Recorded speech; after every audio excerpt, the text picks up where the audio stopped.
warahmatullahi wabarakatuh. Perkenalkan, saya Nana Melani, calon guru penggerak angkatan keempat Kabupaten Melawi. Saya bertugas di TK Negeri Pembina Kabupaten Melawi. Kali ini saya akan melaksanakan aksi nyata modul 1.4 tentang budaya positif.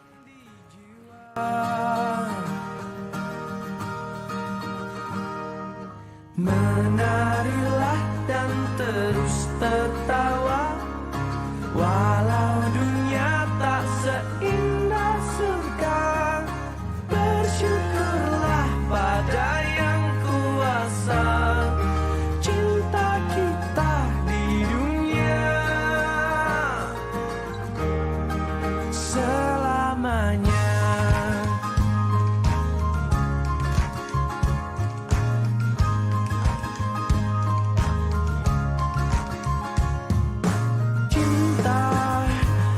Pada hidup memberikan senyuman abadi, walau hidup kadang tak adil, tapi cinta lengkapi kita.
Mimpi adalah kunci untuk kita menaklukkan dunia.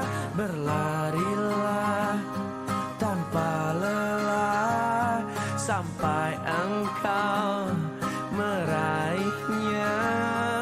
Laskar pelangi takkan terikat waktu.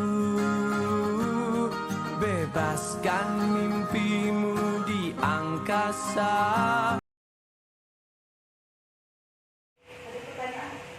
Assalamualaikum warahmatullahi wabarakatuh. Waalaikumsalam warahmatullahi wabarakatuh. Salam sejahtera untuk kita semua. Alhamdulillah hari ini kita dapat berkumpul bersama teman-teman sejawat untuk kita melakukan perlintasan sesi berbagi.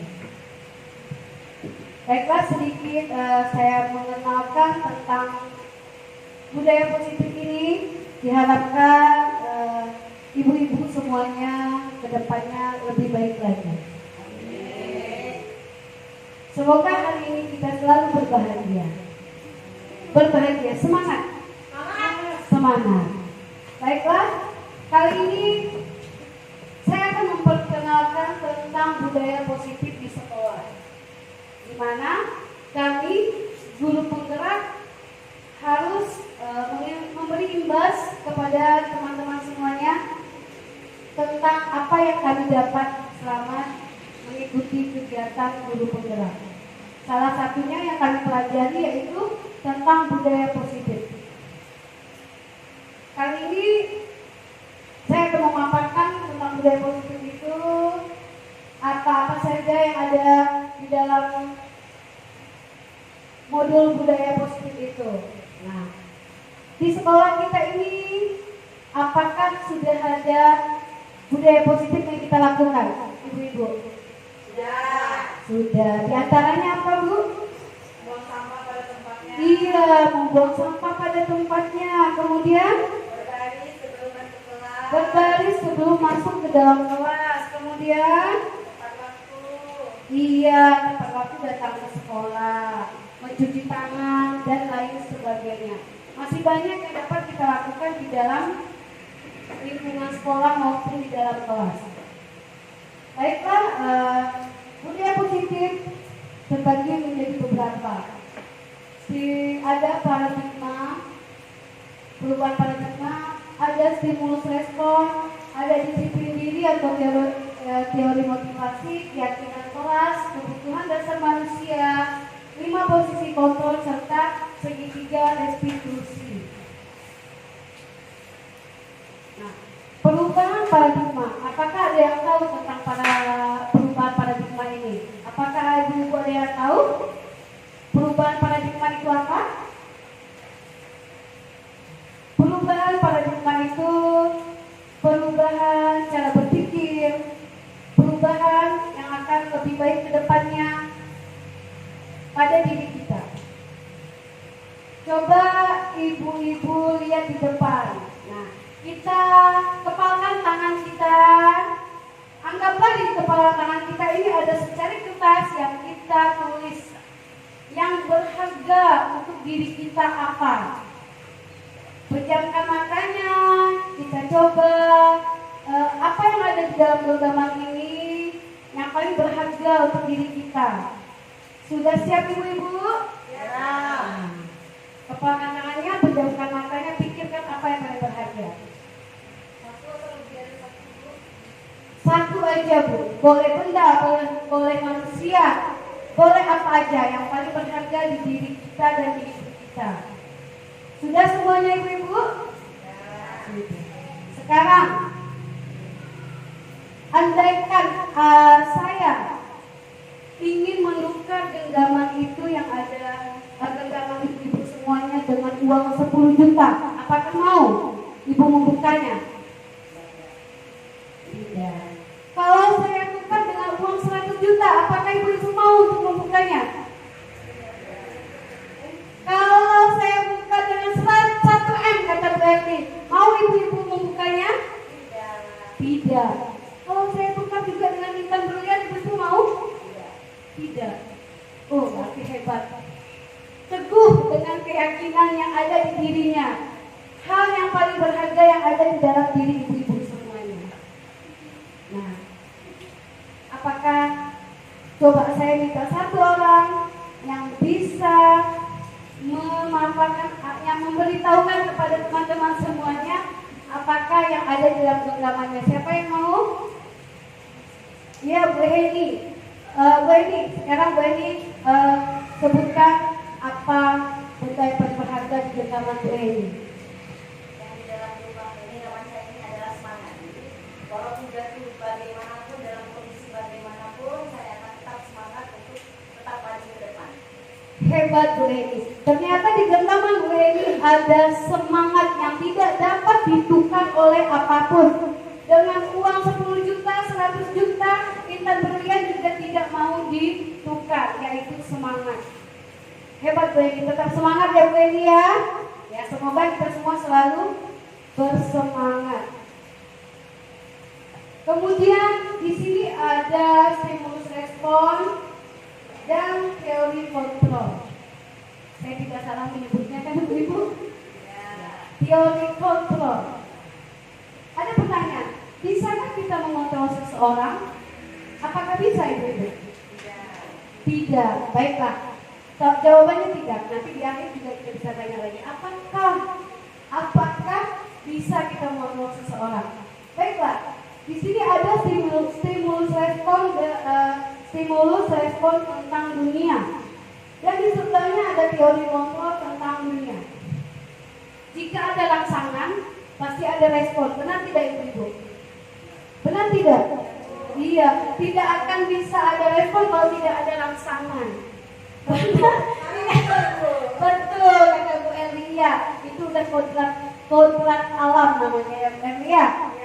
Nah, ternyata di stimulus respon realitanya kebutuhan kita itu sama.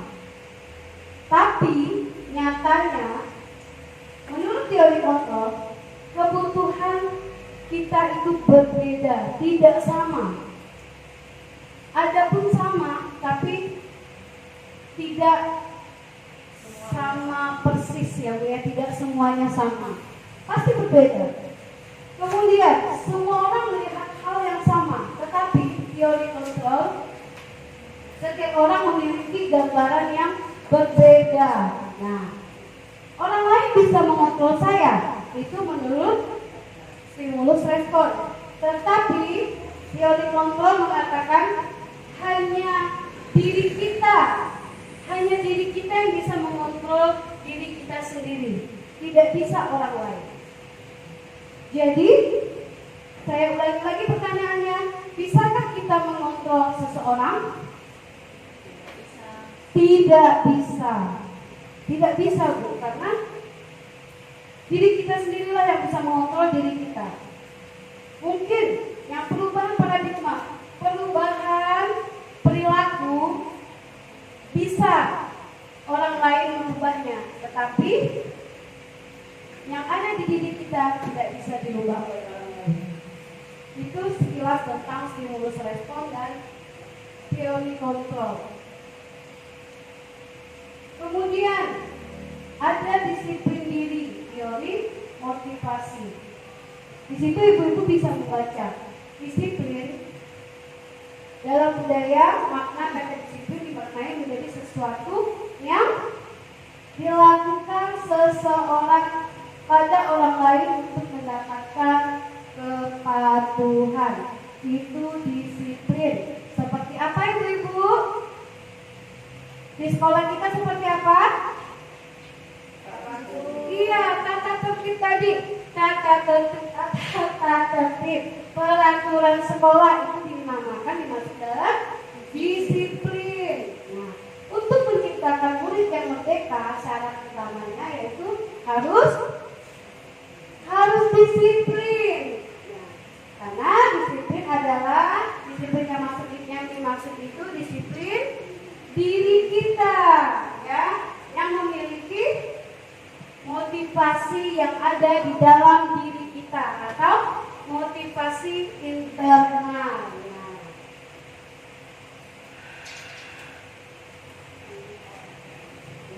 Di sini ada keyakinan kelas.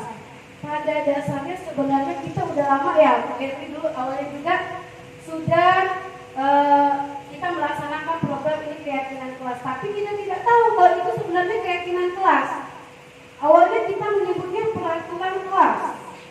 Tetapi peraturan itu kita tinggalkan, kita hilangkan yang namanya peraturan, kita ganti dengan keyakinan kelas atau kesepakatan kelas. Nah, alhamdulillah sebenarnya kita sudah ada dari tahun kemarin ya Bu Erli ya. Iya. Semoga kita bisa berubahnya lagi ke depan ya. Alhamdulillah. Iya, peraturan diganti dengan menjadi keyakinan. Dan di dalam kelas kita juga harus membuat kesepakatan kelas, bukan peraturan kelas namanya. Mengerti? Sudah mengerti, insya Allah mengerti, karena itu semua alhamdulillah sudah kita jalani. Nah, baiklah, keyakinan kelas itu apa? Nanti bisa dilihat, bisa dibaca. Keyakinan kelas itu dia tidak banyak, dia tidak panjang. Ya ibu-ibu ya. Alhamdulillah kita semua sudah membuat keyakinan kelas kan ibu ya, kesepakatan kelas ya alhamdulillah. Nah, yang namanya keyakinan kelas itu biasanya berawal dari kami. Itu kalau keyakinan kelas ya ibu ya. Kalau kesepakatan kelas itu beda. Keyakinan kelas itu berarti menyeluruh, iya. Jadi di antara kelas. Ayo ibu-ibu.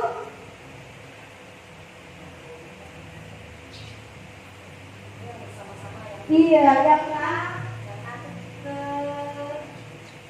yang A itu Kesepakatan kelas. yang B. Keyakinan kelas. Iya, benar Bu. Yang A itu kesepakatan kelas, yang B itu keyakinan kelas. Karena apa? Kesepakatan kelas datang tepat waktu, mengucapkan salam, menjaga kebersihan. Kalau kita kan menggunakan masker, mencuci tangan sebelum melakukan atau sesudah melakukan kegiatan, atau disiplinnya itu mengantri saat kita mencuci tangan, ya. Mencuci tangan juga itu kesepakatan kelas kita. Keyakinannya bisa dibaca, misalnya kami dan guru dan murid saling menyayangi, berarti keyakinan kelas itu untuk satu lingkungan sekolah.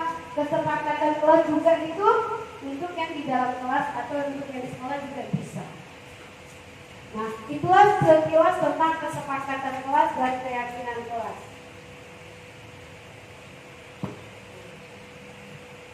Di budaya positif ini ada tentang 5 kebutuhan dasar manusia. Silakan baca Bu. Sekarang saya minta tolong Bu Eni membacakan tentang 5 kebutuhan dasar manusia itu apa-apa aja. Kebutuhan dasar manusia yang pertama itu bertahan hidup atau survival. Iya. Itu cinta dan kasih sayang. Iya. 3. Penguasaan atau pengakuan. Iya. 4. Kebebasan memilih. 5. Kesenangan. Iya. Ada berapa Bu Eni? Ada 5. Nah, kebutuhan dasar manusia itu ternyata kita ini ada kebutuhan dasar kita tuh ada 5.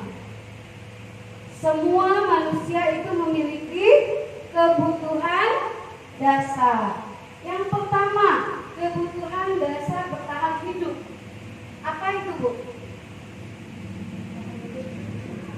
Apa Bu Nira? Iya, benar Bu Nira. Betul. Kebutuhan hidup kita pertama makan, minum. Kebutuhan hidup kita tuh kebutuhan pakaian kita, kebutuhan hidup hari-hari kita. Itu termasuk di kebutuhan bertahan hidup. Terima kasih ya Bu Nira ya. Hebat. Iya, disingkat dengan sandang dan pangan. Iya, itu benar Bu Nira. Salah satunya. Iya. Benar Bu Nira. Itu betul kata Bu Nira. Yang kedua, kebutuhan cinta dan kasih sayang. Benar tak Bu? Ternyata hidup kita ini butuh cinta dan kasih sayang. Iya, sangat perlu. Karena apa? Karena itu memang ada di dalam diri manusia. Seperti apa contohnya kalau kepada anak-anak kita? Ada yang bisa Bu? Apa Bu Nira? Cinta dan kasih sayang. Iya. Keluarga, anak. Iya, di keluarga, di anak. Contohnya, iya. Contohnya di kelas, terutama di kelas hari-hari kita, anak yang butuh cinta dan kasih sayang atau kekurangan cinta dan kasih sayang, di saat di kelas, dia akan mencari perhatian dengan dia berbuat hal-hal yang ingin diperhatikan guru. Contohnya ya Bu ya, mengambil barang temannya. Iya, sebenarnya menyakiti teman. Iya benar, itu dia butuh perhatian dari kita, yaitu seorang guru. Karena apa? Dia minta tegur. Kalau dia berbuat hal-hal yang tidak kita inginkan di kelas, berarti dia minta diperhatikan sama gurunya. Dia butuh kasih dan sayang dari gurunya. Kalau ditanya, kenapa kamu mengganggu teman? Nah, nanti ada ke bawah nih, kesenangan. itu juga bisa termasuk. Kenapa kamu mengganggu temannya? Senang aja melihat dia menangis misalnya. Itu yang namanya itu berarti kebutuhan kesenangan. Terus, kenapa kamu mengambil mainan teman kamu, barang teman kamu? Saya suka, Bu. Saya suka dengan mainannya si Tia misalnya.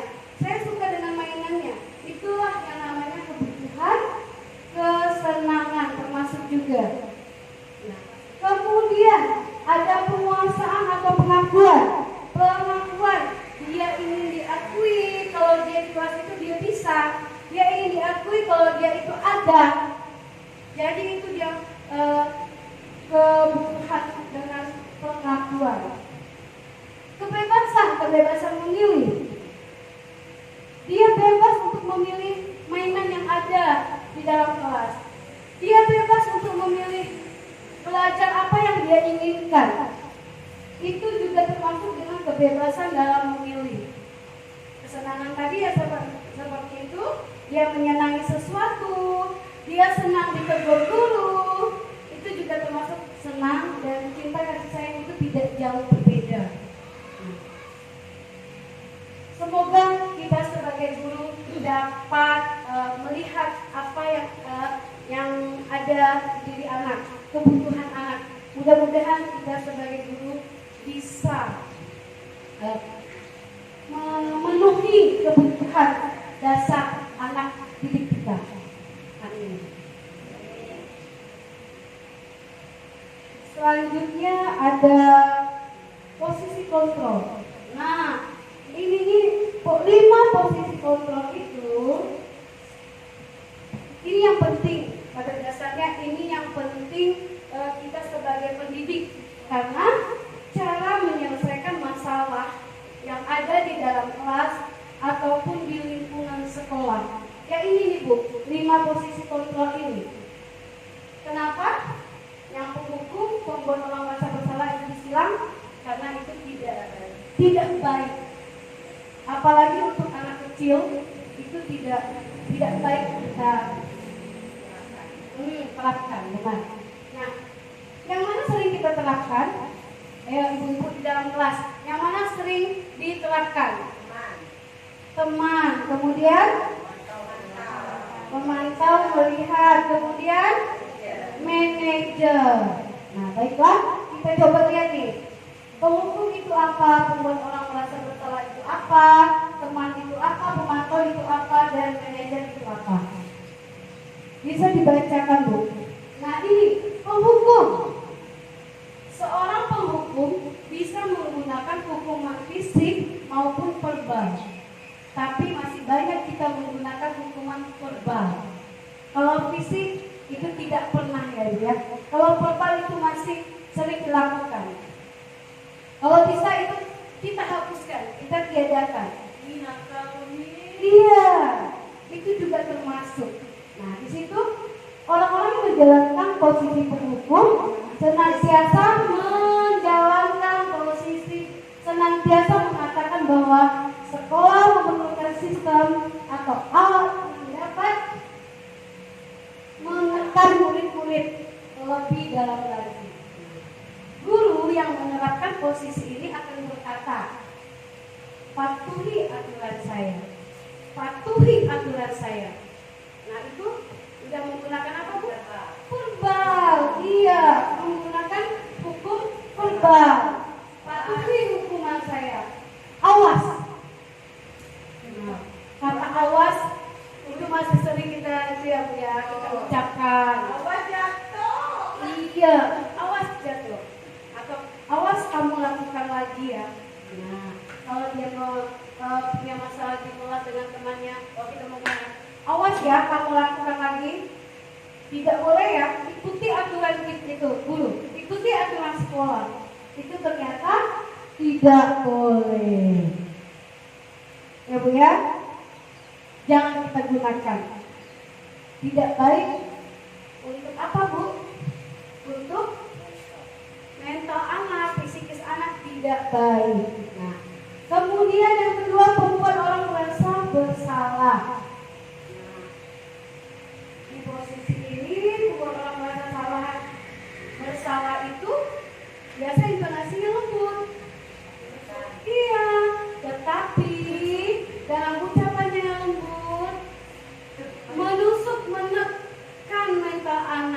ada pada diri anak tersebut.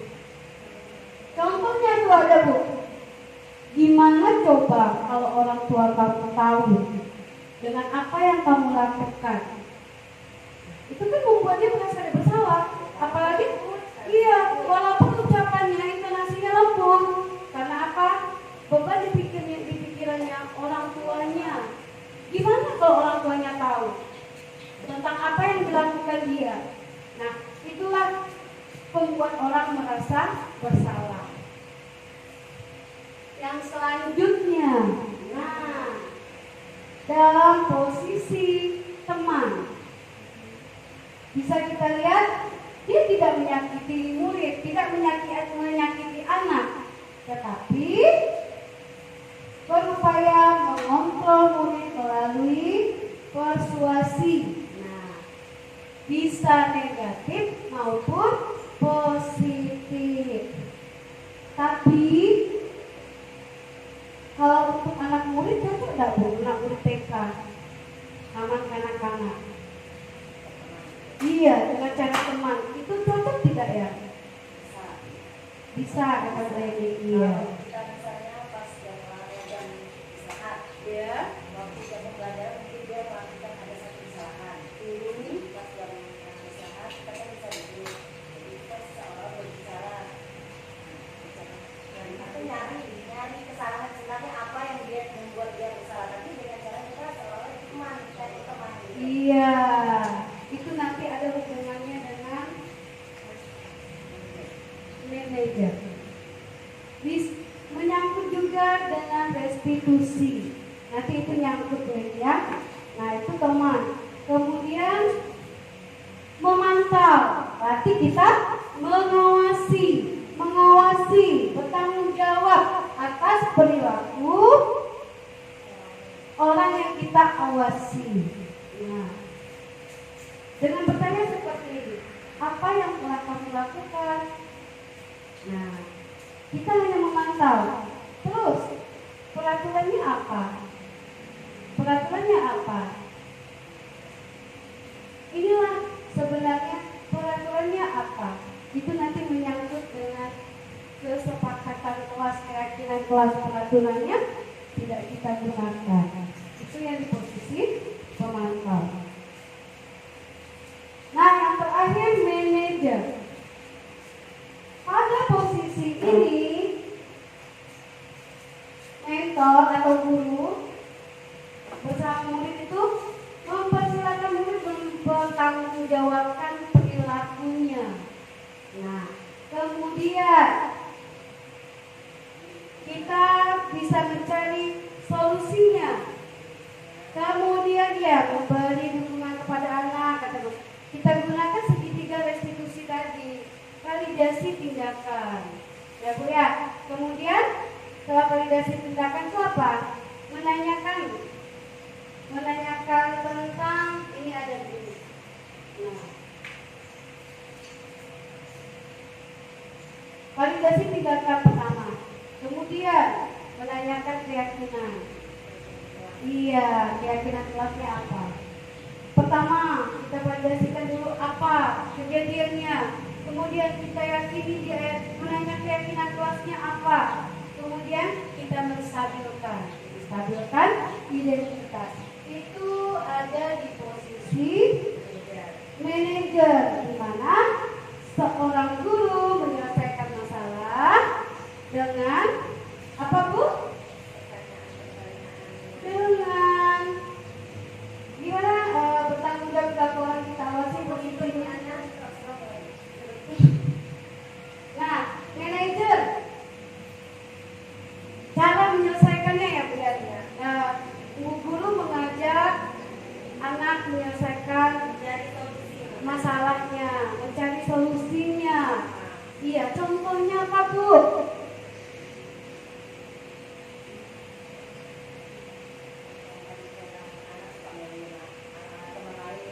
Iya. Begitu dia mengambil, belum saatnya juga memberitahu pada saat itu. Iya. Kita juga begitu jam istirahat, kita duduk makan, itu anak dalam posisi relax. Iya. Nah, di saat itulah kita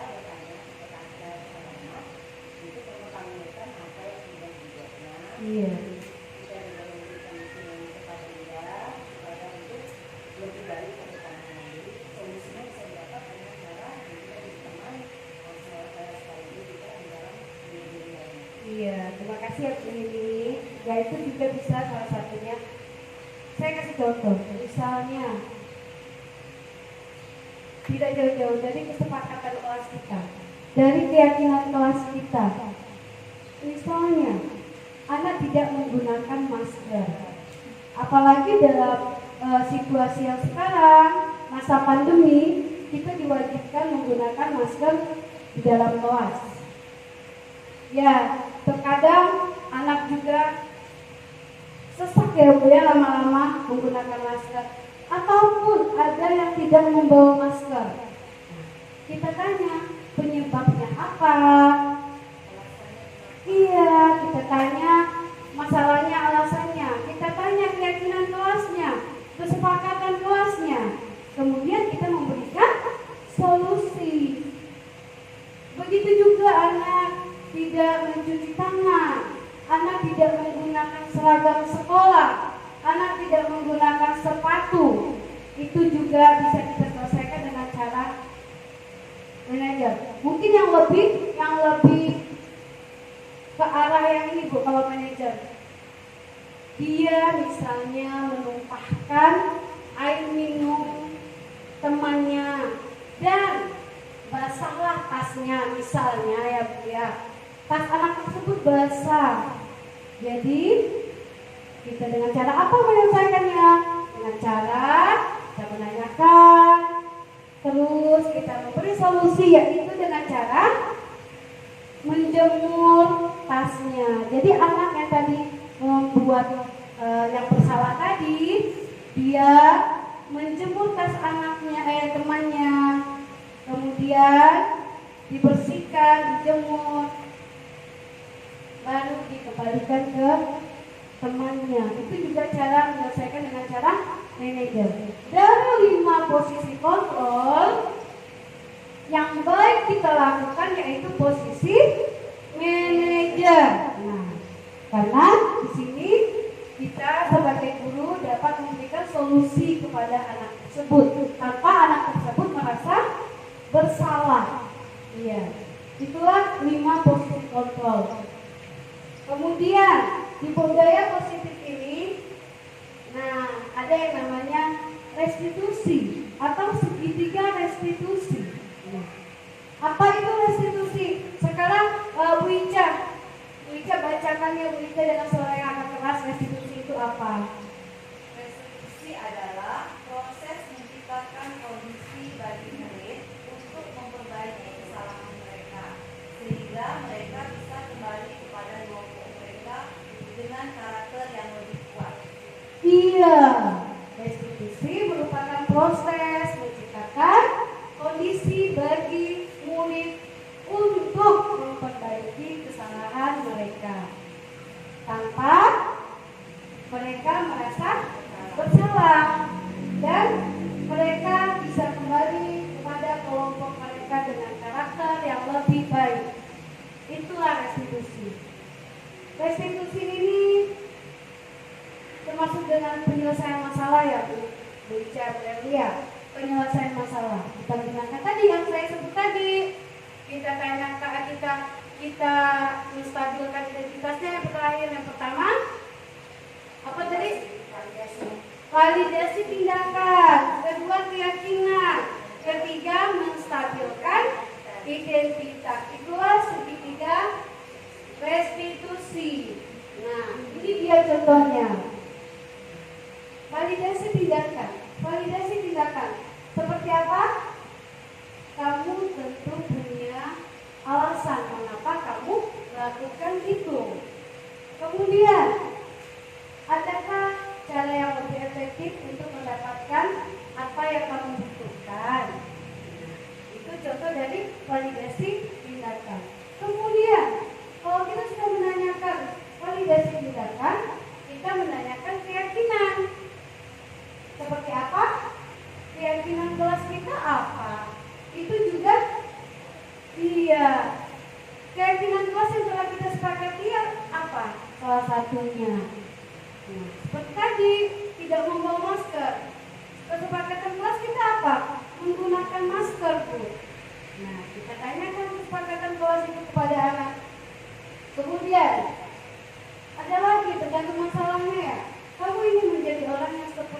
apa?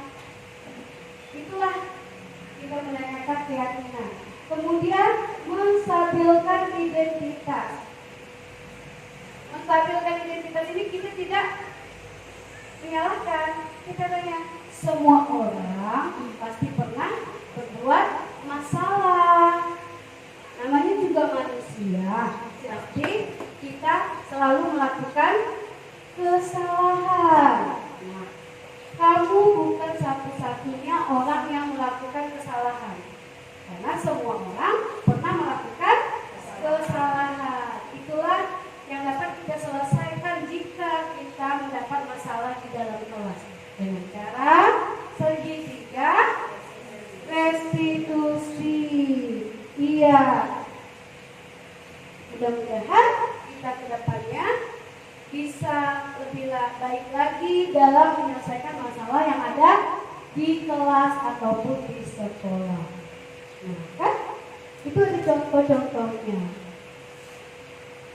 Berbuat salah itu adalah hal yang manusiawi, kan? Tidak ada manusia yang sempurna. Semuanya pernah berbuat salah. Nah, itu yang namanya menstabilitaskan identitas. Validasi tindakan, contoh kalimatnya. Kamu bisa saja melakukan hal yang lebih buruk. Berbalik ya Bu ya tadi ya. Sebenarnya validasi tindakan yang salah dulu, baru menstabilkan identitas. Tidak apa-apa. Kamu bisa saja melakukan hal yang buruk, tapi kamu tidak melakukannya kan? Berarti kan tidak menyalahkan anak ya Bu ya. Itulah salah satu contoh validasi tindakan yang salah. Misalnya, ada lagi. Apakah kamu bisa melakukan lebih baik lagi pada esok hari? Apakah besok kamu bisa melakukan hal yang lebih baik lagi? Pasti anak akan menjawab, bisa Bu. Nah, di sini kita tidak menyalahkan. Inilah yang tadi bisa diartikan dengan restitusi. Menjadi karakter yang lebih baik lagi. Dia tidak merasa dia bersalah, tetapi dia menjadi orang yang lebih baik lagi. Melainkan keyakinan. Tadi contohnya, keyakinan kelas kita apa? Kesepakatan kelas kita apa? Nah, itulah sedikit tentang restitusi, tentang segitiga restitusi, tentang budaya positif yang harus kita miliki, yang harus kita laksanakan, yang harus kita lakukan di sekolah ataupun di rumah. Ya Bu. Nah, semoga dengan ilmu yang saya berikan hari ini bermanfaat untuk ibu-ibu semuanya, teman-teman semuanya di sekolah ini. Semoga kita menjadi lebih baik lagi ke depannya. Amin. Mungkin sampai di sini yang dapat saya sampaikan tentang budaya positif. Dan terima kasih karena guru-guru hari ini mau berkumpul, mau mendengar saya bercerita sedikit tentang budaya positif ini. Semoga kita ke depannya lebih baik lagi, kita selalu sehat agar kita dapat mendidik anak-anak bangsa menjadi anak-anak yang berkarakter sesuai dengan profil pelajar Pancasila. Amin. Assalamualaikum warahmatullahi wabarakatuh. Waalaikumsalam warahmatullahi wabarakatuh.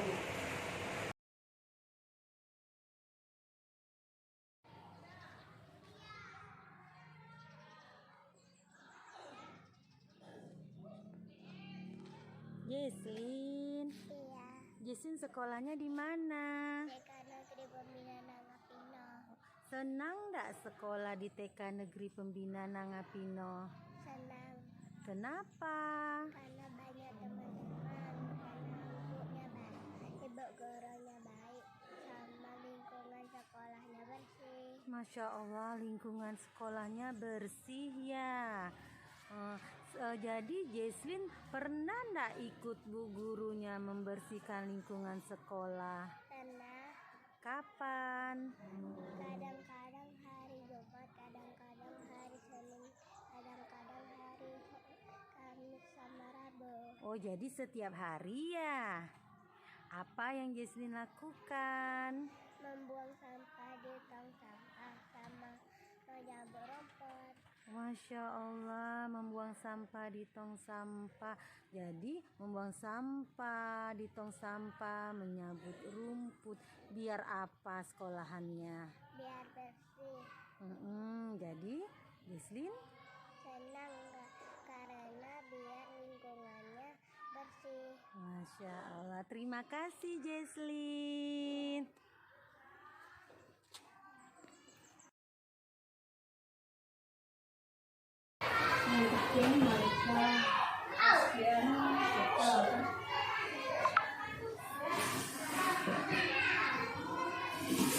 Selamat pagi dan salam sejahtera untuk kita semua. Saya Ibu Irini, saya guru TK Negeri Pembina Nangapino.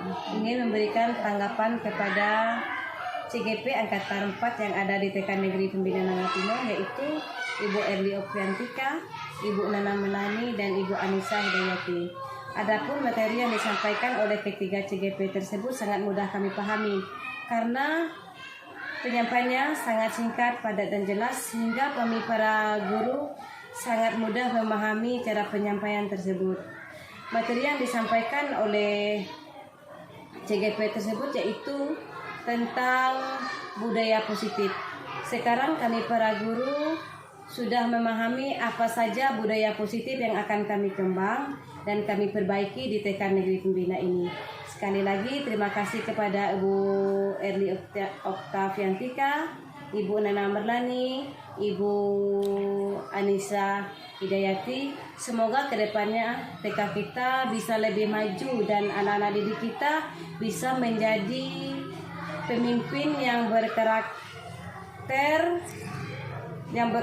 pelajar profil Pancasila. Selamat siang dan salam sejahtera.